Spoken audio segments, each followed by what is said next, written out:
আমাদেরকে টাইম দেন, আস্তে আস্তে আমার টাইম দেন।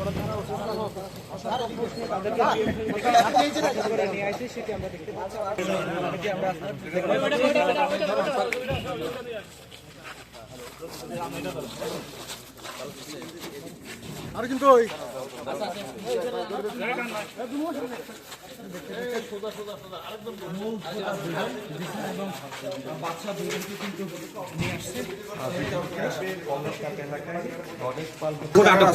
এই ঘটনাটা খুবই চাঞ্চল্যকর এবং আমাদের জন্য খুবই উদ্বেগের বিষয়। আমাদের আজকে আমাদের যে অতিরিক্ত পুলিশ সুপার সার্কেল সহ আমরা আগে আসলে ওই যে পাহাড়, আসামের যে পাহাড় আমরা ওখানে অভিযান চালিয়েছিলাম, ওটাতে যখন আমরা সফলতা পাই না তখন আমরা দুটা টিমে বিভক্ত হয়ে গেছিলাম এবং আমাদের দুটো টার্গেট ছিল। একটা হচ্ছে যে এই আসামের যে একটা প্রেমিকা ছিল, মানে কথিত প্রেমিকা, ওখানে সার্কেল স্যার কাজ করছিল তার টিম নিয়ে।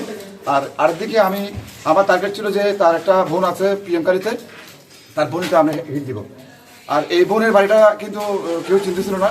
আমরা সুকৌশলে আগে তার বোনের জামাইকে আমরা গ্রেপ্তার করলাম এবং অনেক সময় গেছে এখানে আমাদের টিম কাজ করেছে।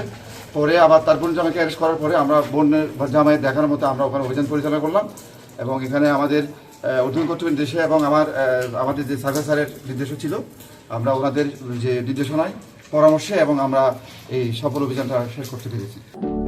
সমুদ্রের গর্জনে ভিন্ন স্বাদের সামুদ্রিক খাবারের ভরপুর আয়োজন উপভোগ করতে আজই চলে আসুন প্যাসিফিক বিচ লাউঞ্জ ক্যাফে কক্সবাজারে।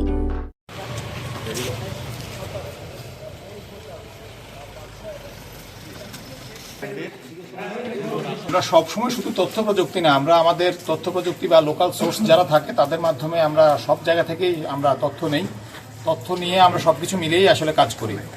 আপনারা যেহেতু শুনেছেন যে আমরা কয়েকটা টিমে ভাগ হয়ে ঘটনার পর থেকে আমরা কাজ করছিলাম, তো আসলে আমরা এই সবাই মিলে কাজ করার প্রেক্ষিতে আসলে আমরা আসামিকে দ্রুত সময়ের মধ্যে গ্রেপ্তার করতে সক্ষম হয়েছি। এখানে যেহেতু মন্ত্রী মহোদয় আসতেছেন, ওনার নিরাপত্তা বা এটা যেহেতু ওনার এলাকা, আমরা আমাদের সর্বোচ্চ নিরাপত্তা ওনার জন্য সেই ব্যবস্থা থাকবে।